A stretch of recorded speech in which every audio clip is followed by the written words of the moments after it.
E aí, galera, sejam bem-vindos a mais um episódio do StartCast. Já quero começar esse episódio pedindo para vocês curtirem, comentarem, compartilharem com seus amigos, funcionários, para sua família, pois o episódio está incrível, né, Diego? Com certeza. Hoje a gente está honrado de estar recebendo aqui o presidente da Collor Andina, né, o Gustavo, uma experiência vasta, né, no mercado aí de multinacionais, formado na PUC, com vários MBAs e uma experiência muito grande realmente no mercado da América Latina. Ele vai estar passando um pouquinho da história dele, né, como é que começa, né, a Collor Andina, e todas as informações aí que a gente precisa realmente para melhorar a nossa venda, né, a abordagem do nosso ponto de venda e realmente poder estar trazendo para vocês o que há de melhor agora, né, no mercado de saudabilidade.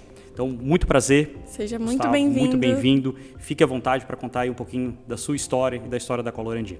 Muito obrigado, é um prazer estar aqui com vocês hoje. Obrigado pela apresentação tão imponente. O título de presidente, na verdade, nada mais é do que quem faz o cheque, né? Quem paga a conta. Então, sou eu mesmo, tá? É isso aí.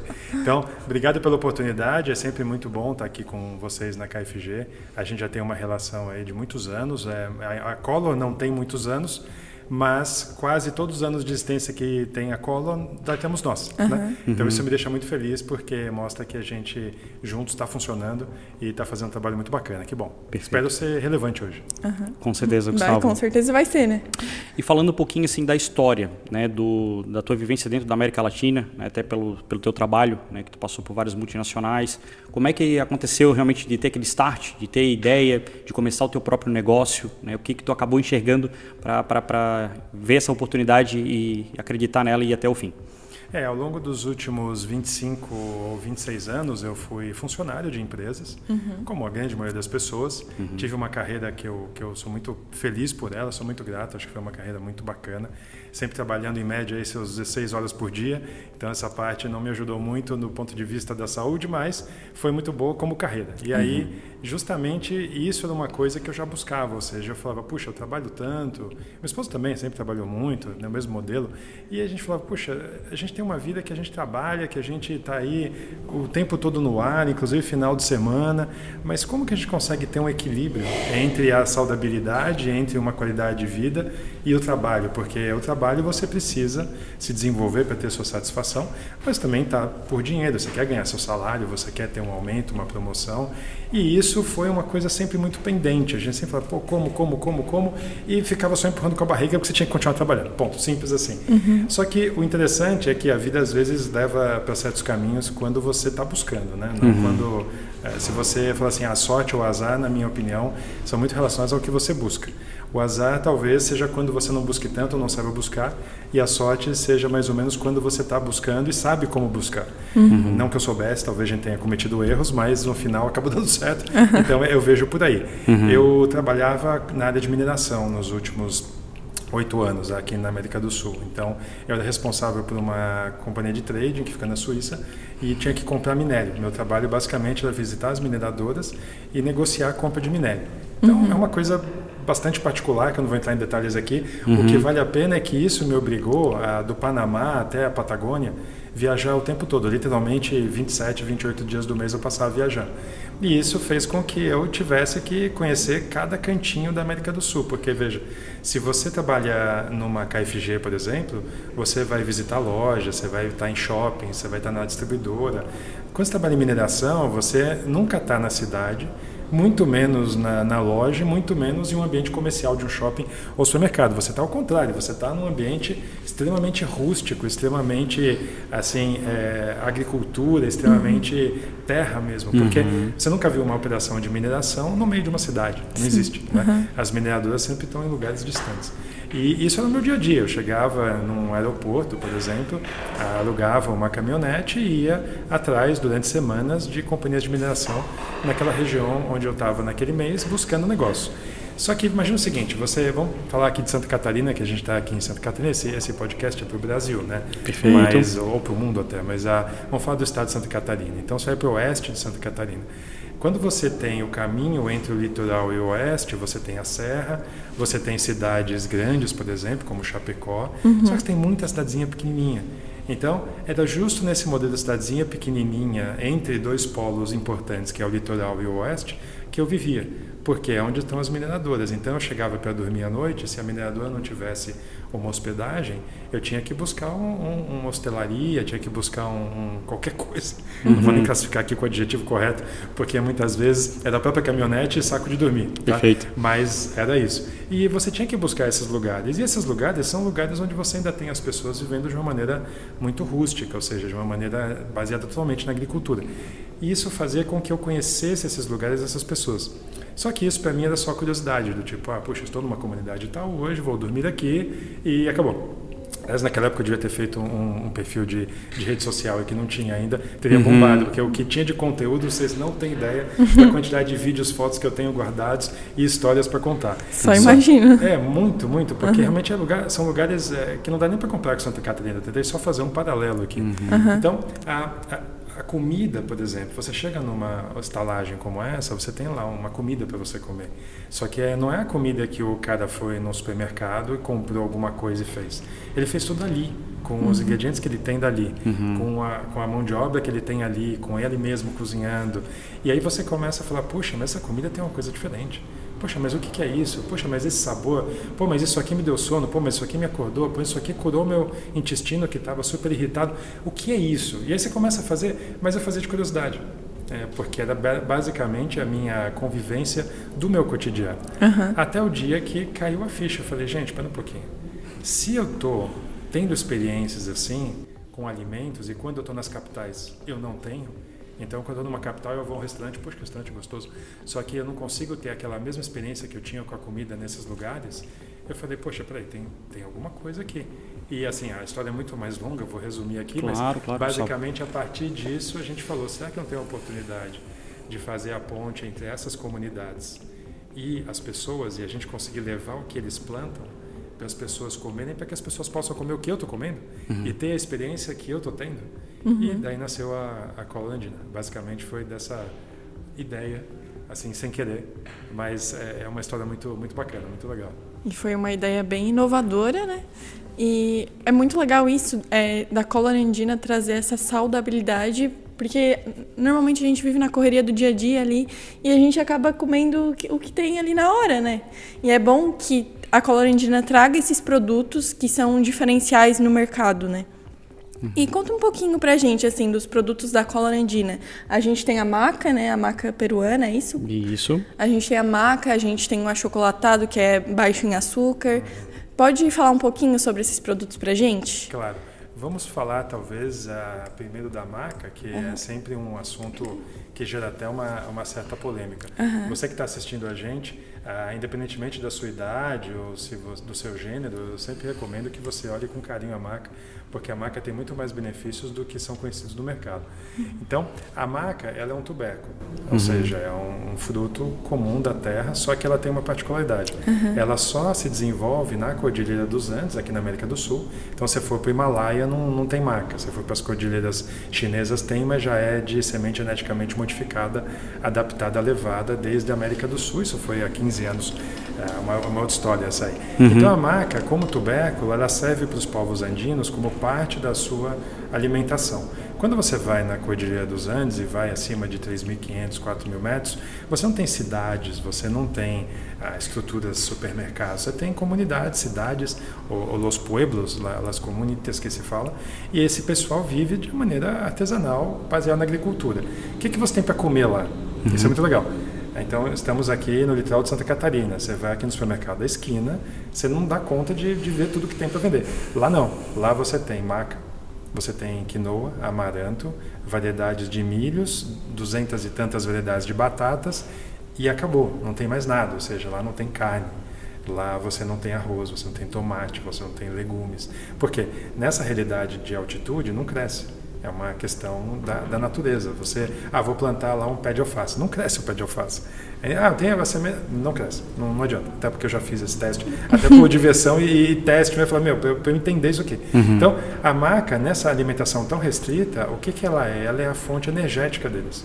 Ou seja, a maca, eu estou falando de povos andinos originários, baseados na cultura quechua e na cultura aimara, que são as culturas da região da Alta Cordilheira dos Andes. Tá? Não estou falando aqui de Santa Catarina, não estou falando de São Paulo, dessas coisas. Né? Então, eles têm a maca como um alimento energético. Então, eles não sabem o que a maca faz no corpo do ponto de vista químico. Eles sabem que se eles não consumirem maca, eles têm menos energia, e se eles consumirem maca, eles têm mais energia. Ponto. É isso que eles sabem. Porque lá no índio não tem laboratório para fazer análise química. Então, esse composto é importante na alimentação deles, porque com uma alimentação tão limitada, e eles trabalhando como agricultores braçais, porque lá não tem energia elétrica, não tem trator, então você tem que fazer tudo no braço, na mão. A maca é uma fonte fundamental, tanto que é até curioso, a maca ela é dada como alimento para as pessoas do dia que ela nasce até o dia que ela morre. Aí tudo bem, você fala, quando a pessoa tem 30 anos, a gente sabe que a maca é um alimento que aumenta a produção dos hormônios sexuais, né? Testosterona, progesterona, isso já é conhecido aqui por nós que temos acesso a laboratórios, mas eles não. Mas se você pensar um bebê que acabou de nascer, ele não precisa de um alimento que dá progesterona ou testosterona, o bebê acabou de nascer, mas na cultura deles é isso. Então a maca é um alimento energético fantástico, é isso que a maca é, ponto. Tá? Aí você fala, puxa, mas eu conheço gente que consome maca porque está na menopausa. Bem, a menopausa ela é basicamente uma redução dramática da quantidade de hormônios sexuais femininos natural do corpo da mulher. Então a maca, o que ela faz? Se ela consegue aumentar isso, ela consegue fazer então com que a mulher não tenha essa redução dramática, com que ela tenha uma redução mais básica, mais simples, fazendo com que os sintomas não sejam tão fortes ou até nem existam. Então, se você conversar com as mulheres andinas, é muito legal. Você fala menopausa, elas não sabem o que é menopausa. Elas só sabem que é quando você detiene fluxo de sangue, ou seja, não tem mais fluxo sanguíneo. E acabou. Aí, menopausa. O que é isso? Elas não entendem, essa palavra não existe nas comunidades quechua. Entendeu? Porque elas não sofrem disso. Então, a maca tem essa característica.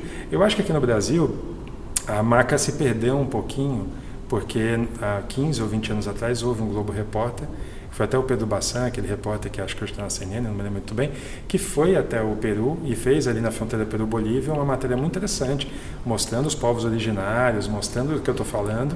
E aí, dali para frente, a maca explodiu. Todo mundo queria consumir maca, consumir maca. Aí aquela coisa, né? Ainda mais hoje em época de redes sociais. E, gente, rede social é uma coisa que o jornalista Ricardo Boechat, que eu adorava muito, faleceu alguns anos atrás, sempre falou. Ela, se existisse ao longo de toda a história da humanidade, teria sido algo absolutamente diferente, porque ela deixa aparecer um monte de besteira, é fato, mas ela democratiza e dá acesso de tudo a todos. Então, é incrível, né? Então, a rede social, ela dá esse acesso e as pessoas começaram a falar de maca, mas assim, as pessoas que me falam de maca não foram lá conviver com eles para entender o que eles fazem, que é o que eu estou resumindo um pouco aqui para vocês, e menos ainda estudar. Então, tem cada barbaridade da maca. Então, o que eu gosto de falar assim, maca, o que é maca? Eu já expliquei do ponto de vista indígena. Vamos falar agora do ponto de vista do nosso consumo. A maca, ela vai aumentar sim a produção de testosterona e progesterona. É uma coisa que você faz em casa, o seu exame de sangue com o seu médico, mede quanto está, 3 meses depois de consumir a maca, você mede de novo e você vê que aumentou. Então não tem muita discussão filosófica nem de internet a respeito disso. Tá? É número, né? É número. E número de exame de sangue, cara, não tem. Tá? Agora, se ela aumenta a progesterona e testosterona, o que ela tem de benefício? O que ela faz por nós, então? Aumentou a testosterona, tá, o que eu ganho com isso? Depende. Se você não faz atividade física, se você é uma pessoa que tem uma vida basicamente sentado na cadeira de trabalho o dia inteiro, e à noite você senta no sofá e vai dormir, aumentar a sua testosterona, no caso do homem, por exemplo, né? O que você ganha com isso? Nada. Então, você vai ter benefícios que são fruto do aumento dos hormônios, seja o progesterona ou testosterona, mas de acordo com a sua realidade física. Então, por exemplo, no caso da mulher, ela tem 20 anos, 8 anos, né? Então tá longe. Mas a sua mãe, né? A sua avó, então você pode com certeza discutir isso com elas. Elas, quando entraram na menopausa, se elas consumirem, ou se tivessem consumido, venham a consumir a maca, a menopausa vai ter um benefício de não gerar tanto sofrimento. Por quê? Porque, de novo, regula a produção hormonal. A questão sexual, que na verdade é o grande motivo porque todo mundo, a grande maioria das pessoas, consome maca. Aí, se você está buscando uma vida sexual mais ativa e você tem os seus hormônios sexuais aumentados, é evidente que você vai ter mais desejo. Então, isso é uma coisa... Só que eu conheço gente que trabalha como eu trabalhava 16, 17 horas por dia e quer melhorar a vida sexual, mas a vida... dos outros fatores de vida não. Então, precisa compreender bem o que a maca pode fazer por você. Ela faz isso, ela aumenta. Daí para frente, é o seu contexto de vida que vai resolver. Acho que o último exemplo bacana de marca que eu gosto muito, para dizer que é o que eu mais gosto, é a questão dos casais que querem engravidar. É muito legal. Porque hoje, qualquer médico que assista esse nosso podcast, ou com quem vocês queiram conversar, que seja um médico que trabalha com reprodução humana, vai explicar, obviamente, melhor do que eu. Mas o grande problema dos casais hoje que não conseguem engravidar, na sua grande maioria, estão no homem e não na mulher. Por quê? Muito trabalho, muita vida estressante, testosterona baixa, mas a quantidade e a qualidade da produção de espermatozoide baixa. Isso que é interessante, já ouvi isso de vários médicos. Então, o homem, o espermatozoide masculino, ele não consegue fecundar o óvulo da mulher. Então, o casal não engravida. Aí, quando você consome a maca, o que é interessante? Ela vai aumentar a sua produção de testosterona e aumenta também a quantidade e a força do espermatozoide. E aí o casal engravida. É muito legal, porque a gente já trabalhou com vários médicos, várias clínicas, e eles fizeram um teste com as nossas macas e o casal conseguiu engravidar depois de 3 meses. É muito legal. Quando o problema é esse? Claro, existem 1000 problemas que fazem o casal não engravidar, mas na grande maioria dos casos hoje é isso. Então, de novo, o que a maca faz, a gente já falou. Aí as consequências vão ser de acordo com o que você está buscando, mas também de acordo com a sua realidade de vida. Eu tenho uma pergunta aqui para ti, Gustavo. Escutando um pouquinho ali da tua história, né, tu falando sobre a questão de tu estar provando as comidas, sentindo um sabor diferente. Por acaso tu lembra qual foi a tua primeira experiência com a maca peruana? Na verdade, a minha experiência com a maca peruana foi da minha esposa, porque nós morávamos em Santiago, no Chile, numa dessas muitas mudanças aí pela América do Sul, e ela começou a passar pelos sintomas da menopausa. E ela foi a uma nutricionista e foi a uma loja de produtos naturais, comprou maca por recomendação da nutricionista, consumiu, sei lá, não lembro, 3 meses, 6 meses, X meses, não melhorou nada, desistiu, jogou no lixo o que sobrou, literalmente. E na época ela falava assim, era divertidíssimo. Esse negócio de produto natural é tudo besteira. Por quê? Na experiência dela foi. Então tem que falar de experiências reais. Perfeito. Feliz, né? E aí, um ano depois, a gente mudou para a Bolívia. E aí a Bolívia é o nosso polo hoje de produção de maca. A gente tem um galpão lá em Cochabamba, que foi onde eu morei, tem quase 40 comunidades que trabalham só pra gente e tudo mais. E aí ela começou a consumir a maca de lá, mas mais por estímulo de uma pessoa, a Anitta, que a estimulou, porque ela já tinha achado isso uma bobagem, não queria consumir.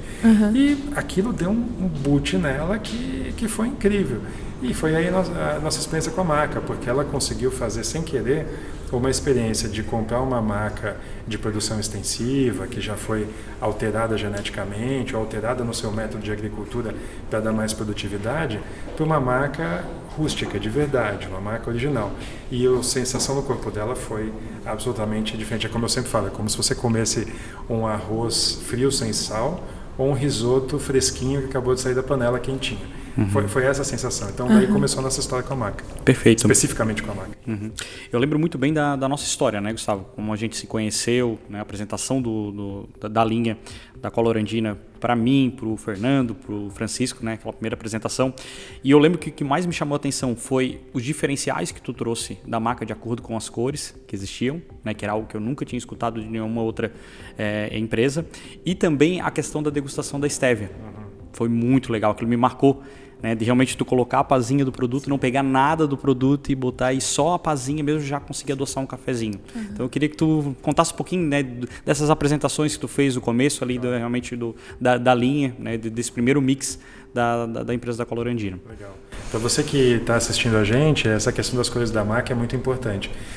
Isso remete de novo à questão de você ir ver na origem e não de você comprar de um atacadista multinacional alguma coisa que teoricamente é o que você acha que é. Então esse é o nosso princípio fundamental, né? Para a gente, quando a gente voltou para o Brasil, a diferença entre maca amarela, preta e vermelha era óbvia. Tipo, existe a maca preta, amarela e vermelha, que são 3 cores de tubeco.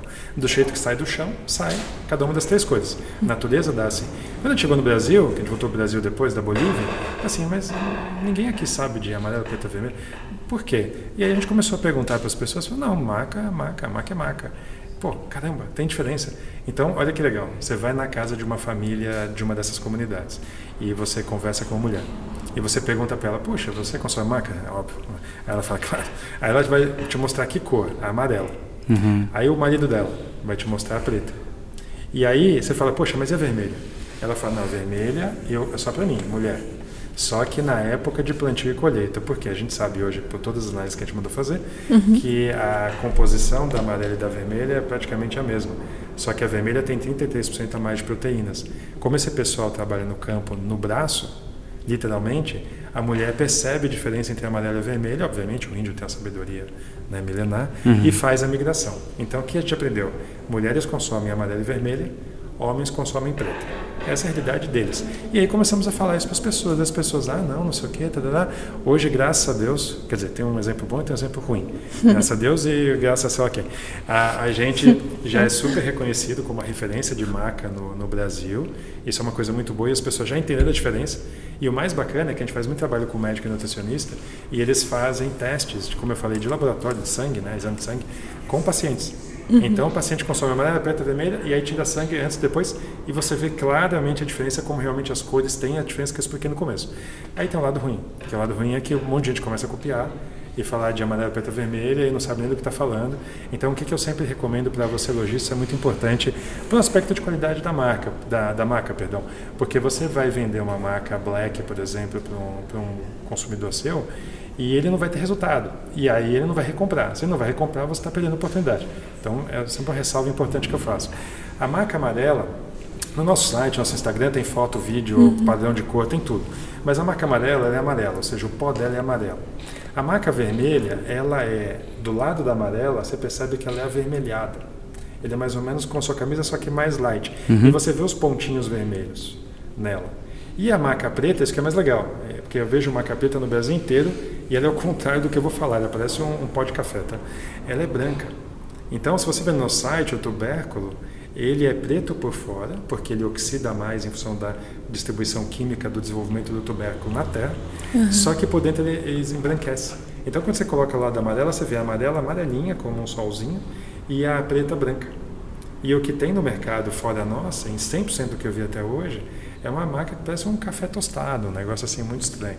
Então, isso é importante porque se a pessoa consome a marca correta, a mulher a amarela, a vermelha e o homem a preta, a pessoa vai ter um resultado muito perceptível, muito, digamos, testemunhável.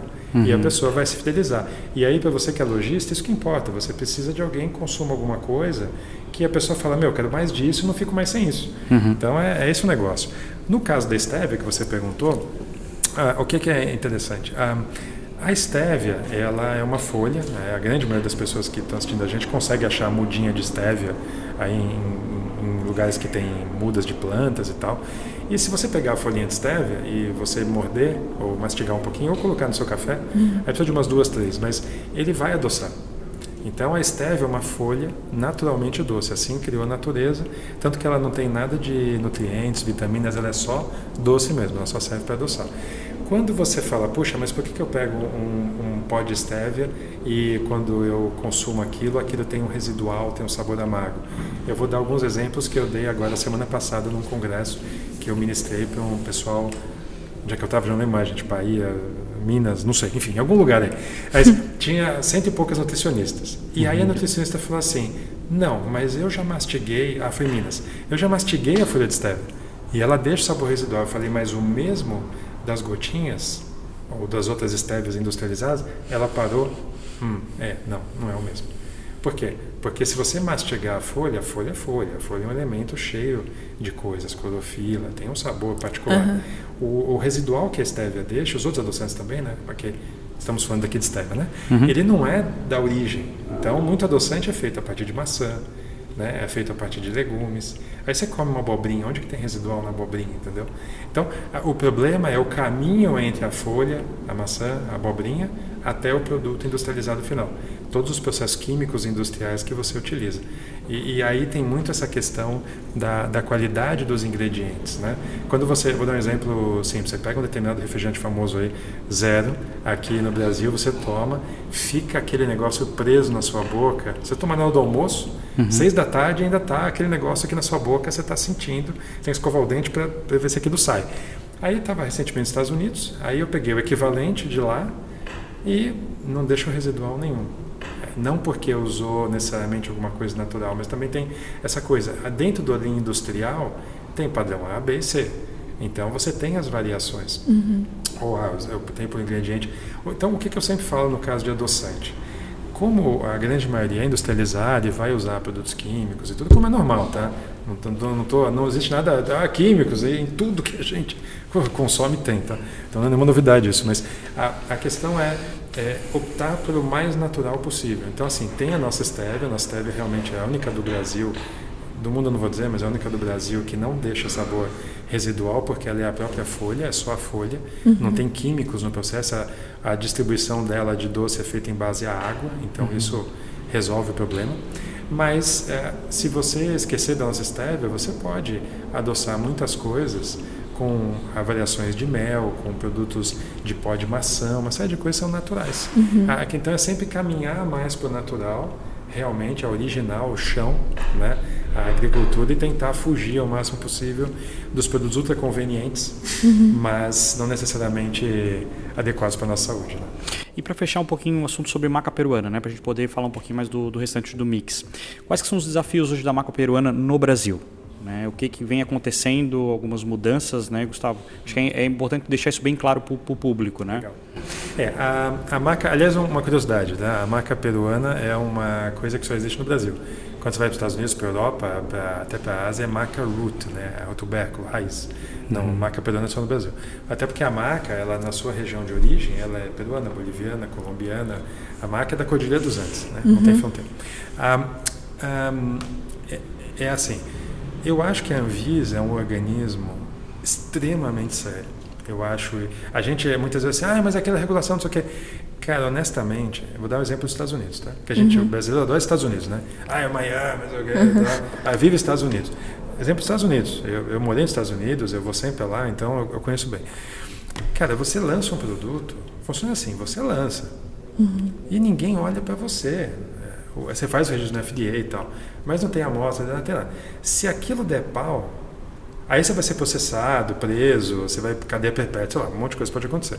Mas se der pau, ou seja, se alguém morrer, se acontecer alguma coisa. Porque é um mercado muito aberto, muito aberto. E você pega a lista de ingredientes, de produtos que são autorizados ou não, os não, é só coisa que é veneno mesmo, que tem que ser proibido, o resto é tudo liberado. Então, a Anvisa é muito mais restrita, a Anvisa é muito mais crítica, porque a lógica da Anvisa é boa. A Anvisa vai falar assim, eu quero que você me prove porque isso que você quer vender que não vende ainda é bom e não vai fazer mal para ninguém. Porque aí não morre ninguém. Sim. Então, eu acho legal. Tá? E no caso da maca, isso é um problema. Mas, de novo, eu acho que esse é um problema baseado num princípio bom. Então, a gente não reclama. Que é essa coisa de informação. A maca não é conhecida pela Anvisa. A Anvisa não sabe o que é maca. A Anvisa não sabe se a maca aumenta a testosterona, não aumenta, se ela faz seu cabelo cair, se a pele fica bonita ou feia, se seu dente fica mais branco ou não. A Anvisa não sabe de nada disso. Então, a Anvisa diz o seguinte, alguém, que a Anvisa obviamente não vai ter recursos para isso, apresenta para a gente um pacote, que é um pacote enorme, de estudos, comprovando a segurança, comprovando os benefícios, e aí com base nos estudos a gente permite então que seja dito que tal produto, no caso a maca, pode fazer isso ou deixar de fazer aquilo. Então, como ninguém fez até hoje, a Anvisa ela fica na posição de resguardo da população brasileira, que de novo é uma coisa boa. Então, a maca hoje ela não é conhecida, então ela não é autorizada. O que não é autorizado? Nós sabemos que a maca aumenta a testosterona. Eu tenho os meus exames de sangue que estão divulgados no meu Instagram. E não da cola, na verdade, não no meu. Mas, se eu não provei isso para a Anvisa, com um estudo com 200 pessoas, não sei o que, a Anvisa fala, não reconheço. Então, eu não posso falar que a maca aumenta a testosterona. Eu não posso afirmar. Né? Eu posso sugerir, falar, olha, a gente viu por experiência que aumenta, mas eu não posso afirmar, a maca vai aumentar. Não posso falar isso. Então, se isso é verdade, o que a Anvisa entende que a maca é hoje? A maca é encapsulada. Como tudo que é encapsulado, a Anvisa entende que é um suplemento, que se encapsula vira suplemento. Aí é uma questão de classificação de leis e normas e tal. E por não ter compreensão, a Anvisa decidiu tirar a maca da lista de encapsulados autorizados. Então, não são muitas empresas no Brasil que têm a maca em cápsula com registro do Ministério da Saúde, são poucas, nós somos uma delas, e as outras que não têm estão proibidas já desde 2017. As que têm, como nós, estarão proibidas todas, tá, absolutamente, a partir de 1º de agosto de 2025. Então, você que tem uma loja de produtos naturais, no dia 1º de agosto de 2025, Eu espero que você tenha vendido todo o seu estoque, porque você não vai mais poder vender. Se a fiscalização chegar na sua loja, ela vai poder recolher, multar, porque assim está determinado. A maca em pó, que pelo menos no nosso caso, né, não posso falar por todos, no nosso caso, a maca em pó, o pó é o mesmo que dentro da cápsula, só que fora da cápsula. Então, a maca em pó fora da cápsula, em granel, em embalagem de 50 gramas, 100 gramas, 200 gramas, ok? Isso está autorizado e continuará, pelo menos por enquanto, tem nada que diga que não, permitida a venda por enquanto e depois de agosto de 2025. Isso não tem nenhuma restrição. Perfeito, Guga. Então, pensando agora um pouco mais sobre o mix na geral da Colorandina, daqui a pouco a gente já começa a esquentar um pouco mais, a gente já vai ter entrada de primavera, verão. Então, pensando nessas estações, qual que é o mix mais assertivo hoje, né, para o nosso cliente ter na loja, né, levando em consideração todos os lançamentos, os investimentos que a Colorandina vem fazendo? Legal. Eu queria primeiro aproveitar para responder essa pergunta dizendo que nós somos gratos a todos os lojistas.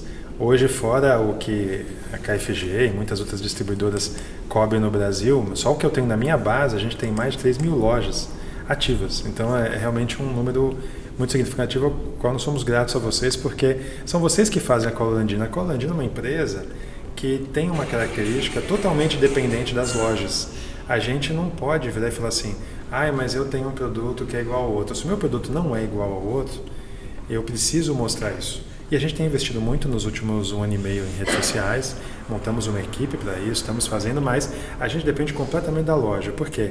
Se o produto tem um diferencial tão relevante, como a gente falou da marca, falamos um pouquinho da Stevia, vamos agora falar dos outros, se a loja entende e a loja compra a ideia e apresenta para o consumidor, o efeito será o que a gente vê no Brasil todo. Ou seja, o consumidor vai consumir, vai falar, putz, isso aqui é diferente do que eu estou acostumado a consumir e vou me fidelizar então nesse produto e nessa loja.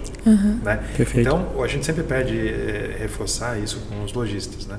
Que quanto mais você pegar informação no nosso site, no nosso Instagram, a gente também tem YouTube, faz uns podcasts lá também e tal, que é justamente para levar conteúdo para você poder passar para o consumidor. Então, o que tem de legal? A gente já falou de marca, de Stevia, todo mundo já conhece. Você citou muito bem o achocolatado. O nosso achocolatado hoje no Brasil é o único achocolatado que é realmente feito só com ingredientes naturais. Só que o legal dele, o que é? A gente usa um cacau, que é a base, que é o segredo do achocolatado, é o nosso cacau. Achocolatado, o que é? Cacau com alguma coisa doce, né? No mercado não é bem assim. Achocolatado é cacau, alguma coisa doce, com um monte de coisa para dar volume. Mas o chocolate de verdade é o que eu acabei de falar antes, né? Cacau e adoçado com alguma coisa. Legal.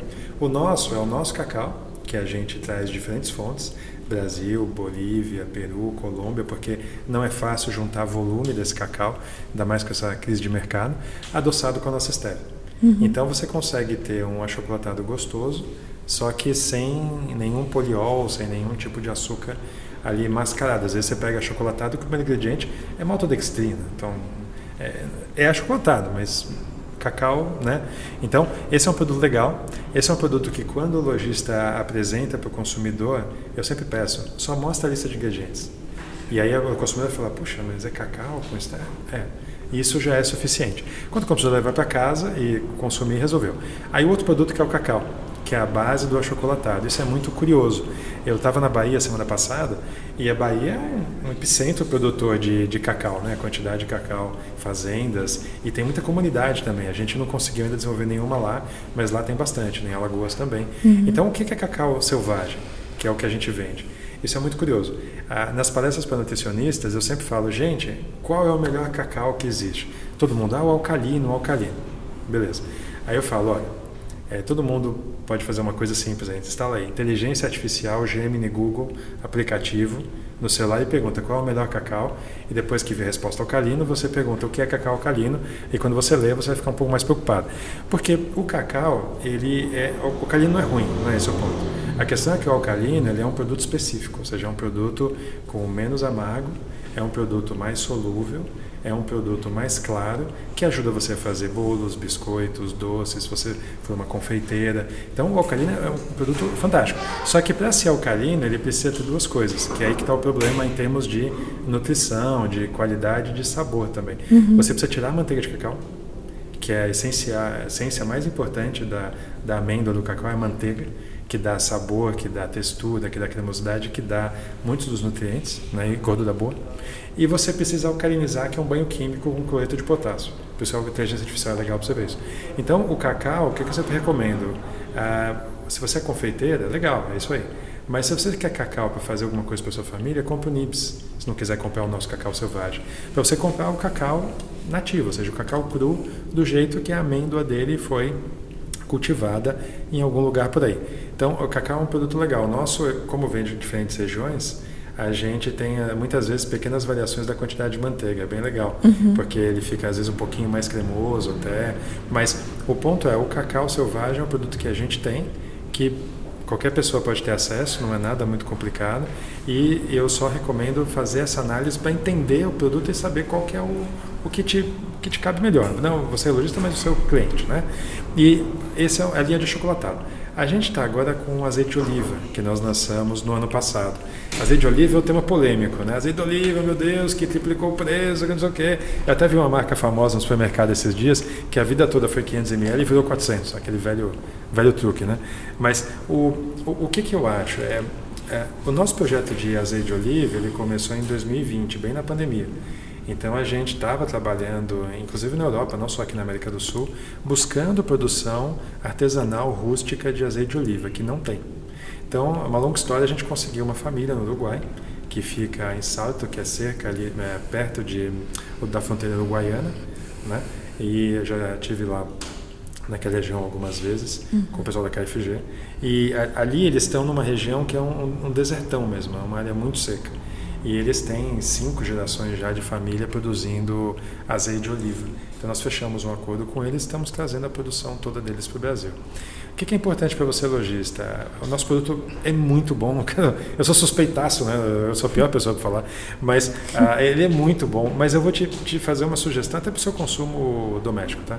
Azeite de oliva é o seguinte, azeite de oliva ele tem várias formas de você baratear, como tudo. Tá? E quando você pega o azeite de volume, de varejão, ele sempre vai ser um azeite que já foi barateado, porque isso é óbvio, né? Isso é uma coisa muito fácil de entender. Mas quando você fala para você, para levar para sua casa, o que você quer? Né? Aí você fala, pô, mas tem um azeite maravilhoso, custa R$200 a garrafa. Não dá mesmo. O nosso não custa 200, tá? Não, então, mas tem muitos bons aí que eu respeito demais, que custam 180, 190. Eu acho que aí é coisa gourmet, para você pôr num restaurante super chique. É outra coisa. O azeite de oliva, o que é? É o azeite que você vai comprar, você vai pegar uma colher de sopa na sua casa, você vai colocar uma colher de sopa na sua boca. Eu falo isso muitas vezes para os nutricionistas, querem matar, né? Porque é gordura boa, mas é um volume de gordura razoável. Mas você vai deixar ele uns 5 segundos na sua boca e você vai engolir. Quando você engolir, ele tem que queimar bem aqui no início da traqueia, é bem aqui. Quem gosta de comida japonesa, o wasabi queima no céu da boca, né? Aqui atrás. O azeite queima aqui embaixo. Uma queima de fricção mesmo, parece que alguém passou uma lixa. Por quê? Porque o azeite de verdade, o azeite puro, e eu aprendi isso com o pessoal do Uruguai, né? Eles ensinaram tudo isso pra gente. Lá já não é comunidade, é uma família mesmo. Eles têm iPhone, eles têm caminhonete, enfim, pessoas mais urbanas, digamos, mas eles são super sérios e têm uma fazenda realmente incrível. O azeite de oliva, ele tem a famosa acidez dele, a famosa acidez do azeite, que é o ácido oleico. Então, quando você tem o ácido oleico preservado, porque a sua fazenda, o seu processo produtivo foram corretos, a qualidade dele, não a quantidade, está preservada e ele tem que queimar a sua garganta. Se você teve produção extensiva, deixou as caixas com as azeitonas colhidas no chão da fazenda 2, 3 dias tomando sol, tudo isso vai piorando e não queima tanto a garganta ou não queima nada. Então esse é um parâmetro legal para vocês saberem de azeite. Faz com o nosso, vocês vão ver quanto queima, que é incômodo, mas é uma prova de qualidade. E aí para encerrar azeite de oliva, só para tentar deixar essa informação que eu acho super relevante para as pessoas, a acidez de azeite. 0,2, 0,3, ok. Então. Isso é verdade, ou seja, quanto mais ácido o azeite, pior é a qualidade do ácido oleico dele, porque justamente ele já fermentou, ele cresceu, e quanto mais ele crescer, pior em qualidade ele é, ou seja, ele tem que ser pouco para ser forte e gerar essa queimação que eu falei. Então isso é um parâmetro de qualidade. Mas eu já fiz teste lá na fazenda com eles, feito proposital, com 1% de acidez, que teoricamente é para jogar no lixo, e o azeite fresco com 1% de acidez não muda nada, você não sente diferença no aroma, no sabor. Então é verdade, mas não é o parâmetro de qualidade. O parâmetro de qualidade é sabor e aqui na garganta. Acho que esse é um negócio legal. Acho que um outro produto legal para comentar com vocês é a nossa linha, que é brasileira, 100% brasileira, que é cúrcuma, que é urucum e que é o Golden Milk. Por quê? Essa é uma loucura nossa aí, mas deu certo. A gente falou assim, vamos nós plantar alguma coisa. Porque se eu não consigo tudo que eu gostaria de ter com comunidades, quem sabe a gente não repete seguindo os princípios deles. E aí tentamos 200 coisas, um monte de coisa, deu nada certo. Mas a urucum, que é o coloral, e a cúrcuma funcionaram super bem. É lá no norte de Minas, pertinho do Rio São Francisco, quase na divisa ali do sudoeste da Bahia, que é uma região inclusive nativa desses dois alimentos, e a gente conseguiu resgatar a semente nativa deles e reproduzir o plantio tradicional, não o plantio de extensão. Então você pega o nosso coloral, o nosso urucum, ele é um vermelho sangue, assim, um vermelho super intenso. As pessoas gostam de colocar em carnes como frango e tal, fica um sabor maravilhoso. E a cúrcuma é basicamente cúrcuma, ou seja, você quando abre, vem aquele cheiro que você fala, nossa, que cheiro maravilhoso. E aí uma coisa legal, que você não me perguntou, mas eu acho legal falar. Claro. A gente está o tempo todo voando aí pela América do Sul ainda, né? Porque precisa ir nas comunidades, não é só o trabalho comercial aqui no Brasil. Tem uma empresária que eu uso bastante, que eu respeito muito, empresa muito boa, e eles têm uns snacks que eles dão. E tem um snack que é tipo daquele baconzitos antigo, que não sei se existe, deve existir ainda. Acho que ainda existe, né? Acho que existe, isso é super famoso, né? Aí, cara, eu nunca como aquilo, porque aquilo ali tem trigo, é uma bomba, eu não vou comer um negócio daquele. Se tiver com fome, coma, tá? Não vai ficar com fome, mas eu sempre levo um lanchinho. Não é saudável. Não é saudável. Eu sempre carrego meu lanchinho, então tá tudo certo. Então, o que é interessante? Várias vezes aconteceu isso vindo para cá. A comissária vai te dar um copo de água, que eu tomo água 24 horas, só que ela já pegou no bendito saquinho, por fora. Ou seja, eu duvido que ela tenha me servido, como já aconteceu várias vezes, eu duvido que ela tenha me servido o copo de água, tendo usado com a mão dela para pegar esse baconzinho e comer. Tá? Com certeza não foi isso. Ela só pegou o saquinho para entregar ao passageiro e com a mesma mão pegou o copo de água. Cara, você passa a mão no copo e você sente, tá com cheiro do baconzinho. Aí, por isso que eu falei da cúrcuma, né? Olha que interessante. Quando vocês abrirem uma cúrcuma nossa, vocês vão sentir um cheiro e falar, meu Deus, perfume, sabe um perfume gostoso que você passa? É isso. Aí quando você pega esse, por que o cheiro fica na mão dela, sendo que ela não comeu com certeza, e passa para o copo que passa para sua mão? Porque tem um aromatizante não natural. Existem aromatizantes naturais e artificiais. O aromatizante não natural, um aromatizante químico, que é usado ali normal, de novo, isso é extremamente comum, só que na minha opinião eles erraram a dose, então está muito carregado. Então ele transpassa o saquinho por fora a ponto de ir passando na mão e chegar na minha mão com um copo d'água. Então você vê, essa coisa de aromatizante é super interessante, porque é uma prática comum do mercado, é regulado, é autorizado, está tudo certinho, só que às vezes o pessoal erra muito. Então às vezes você abre um produto industrializado e você fala, nossa, que cheiro gostoso. Cara, é aromatizante. Não é pelo insumo que está ali, que efetivamente comporia aquele produto. Voltando para a nossa cúrcuma, o cheiro é da cúrcuma, é maravilhoso. Então essa é uma linha que a gente gosta de sugerir para o pessoal testar. Antes de falar com o seu consumidor, compra a KFG te vende e testa na sua casa, faz uma receita, depois manda um videozinho pra gente lá no Instagram que a gente vai gostar. Pode marcar a gente ali também no nosso Instagram, que é @KFG Distribuidora, marca né? todo mundo. Já deixa aqui nos comentários também o que você tá achando desse episódio, segue a Colorandina lá no Instagram. Para você que também está assistindo aí, escutando no Spotify, pode nos seguir para receber a notificação dos outros episódios. E não esqueça de curtir também. Fazer meu marketing aqui, né? Perfeito. Eu preciso de engajamento. Tem mais alguma coisa que tu queira estar colocando na nossa entrevista, já que está se encaminhando já mais para o final, Gustavo? Alguma informação que tu julga importante ainda da linha, que é importante realmente o cliente ter acesso? Bacana. Eu já falei, mas acho que reforçar o seguinte. A nossa empresa, ela é uma empresa pequena, ou seja, nós não seguimos crescendo bastante, graças a vocês, como eu já falei, mas ainda é uma empresa pequena, ou seja, nós não temos um negócio gigantesco, nem temos essa pretensão, porque a gente nasceu dessa experiência que eu contei. Então, nós somos extremamente fiéis a isso, ou seja, a gente só vai lançar produtos que eu consiga ter um diferencial perceptível, ou seja, quando você olhar o produto meu e consumir, ou fizer um teste aromático, você fala, puxa, isso aqui eu não tenho igual. É isso que a gente lança. Se não tiver esse diferencial, a gente não vai lançar. Vou dar um exemplo só ilustrativo, tá? Muita gente já me falou, puxa, lança um determinado produto de suplementação, porque se tiver a sua marca vai vender muito. Poxa, bacana, a gente tem uma reputação muito boa, isso é legal, mas será que eu quero vender só porque a reputação vai vender?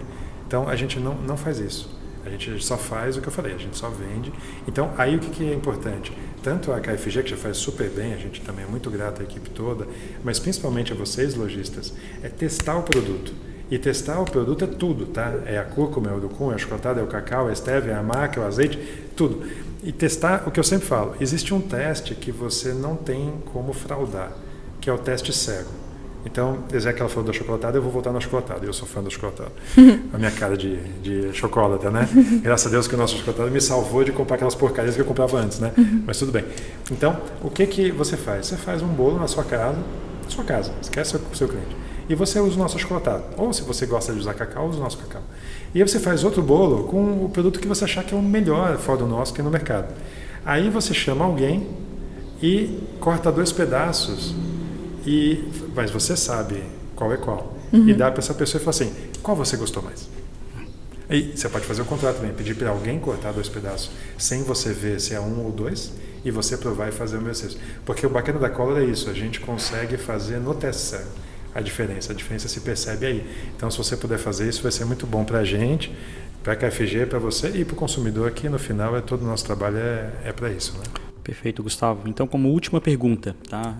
Vamos fazer algo diferente hoje aqui. Oba.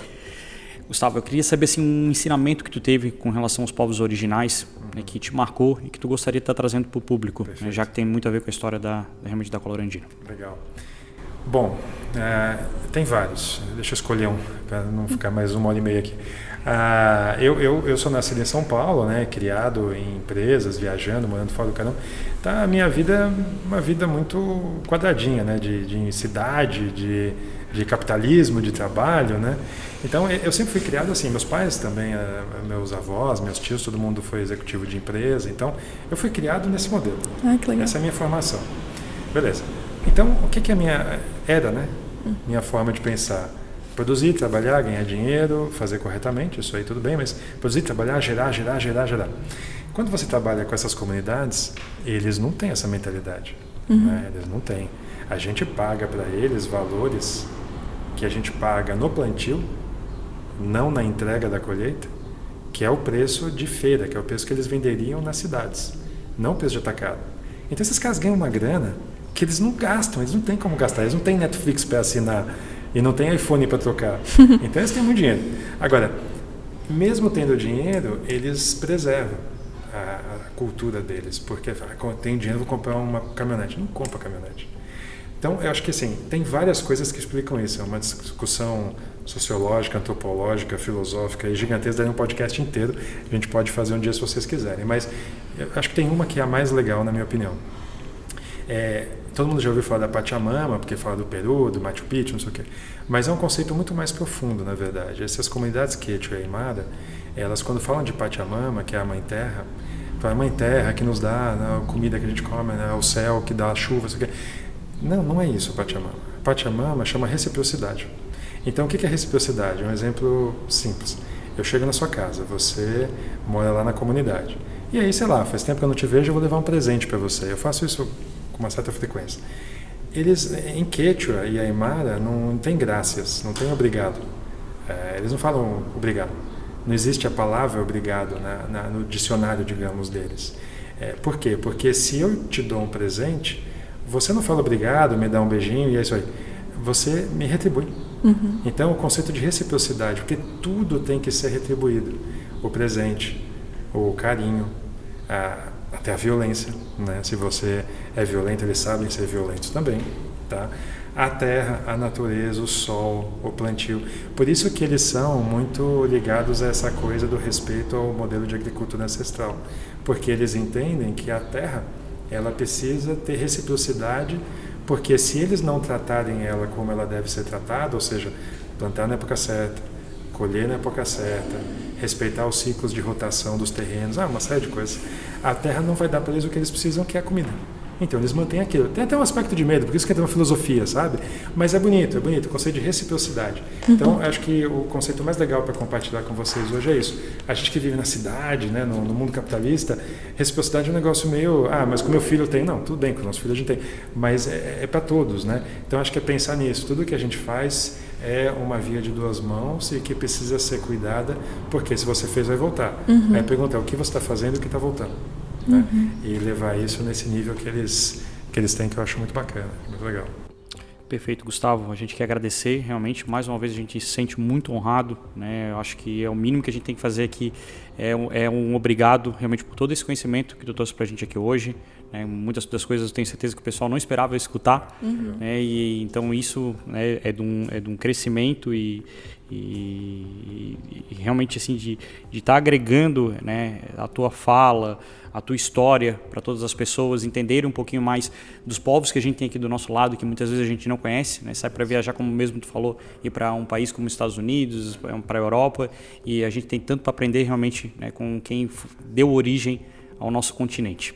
Então, obrigado realmente pelas informações, obrigado pela Colorandina, né, pela qualidade dos produtos que tu traz. Como depoimento, eu já utilizei vários realmente produtos da Colorandina, tive resultados excelentes, então o pessoal pode realmente colocar, sem sombra de dúvida, no seu ponto de venda, que realmente vai gerar recompra, né, vai gerar satisfação para todos os clientes. Então não esqueçam realmente de nos seguir, a gente está aqui realmente esperando, né, os questionamentos de vocês para a gente poder estar trazendo nas próximas entrevistas, e obrigado realmente por estar com a gente até o final desse podcast. Muito obrigada, Diego, muito obrigada, Gustavo. Eu realmente fiquei sem palavras, assim, pelo tanto de experiência que tu trouxe, assim. Às vezes a gente vive na correria, a gente nem pesquisa, mesmo que a gente tenha as informações na nossa mão, às vezes a gente vive numa bolha e não sai para pesquisar sobre esses povos, e, enfim. Foi muito gratificante ter a sua presença aqui hoje. Muito obrigada. Obrigado a vocês pela oportunidade. Até uma próxima. Então, tchau, pessoal.